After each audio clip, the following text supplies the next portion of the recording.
বিশ্বনবীরে খাওয়াবো। রেগে মেগে তরকারির ঝোল নিয়ে সাফিয়ার হাফসার গালের মধ্যে মেখে দিয়েছে। হাফসা যে বিশ্বনবীর কাছে বলি, ইয়া রাসূলুল্লাহ, ও নবী, আমি পায়েস নিয়েছিলাম আর ঝোল করা তরকারি নিয়েছিলাম, ভেবেছিলাম আপনিও খাবেন, আয়েশাও খাবে। আয়েশা কয়, আমি কি রাঁধতে জানি না, নিয়ে আসলা কেন আমার ঘরে, দিলা কেন? আমি রাঁধতে জানি, নিয়ে যাও। শুধু আমার তরকারিটা প্রত্যাখ্যান করে নাই, তরকারির ঝোল আর পায়েস দিয়ে আমার গালের মধ্যে কসমেটিক্স বানায়া দিছে। এই যে গাল দেখেন, দলিল নিয়ে আসছি, দেখেন কি করছে।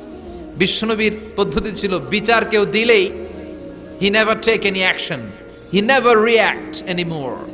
কখনো উনি অ্যাকশনে যেতেন না, উনি দুই পক্ষের কথা শুনতেন। সুবহানাল্লাহ পড়েন।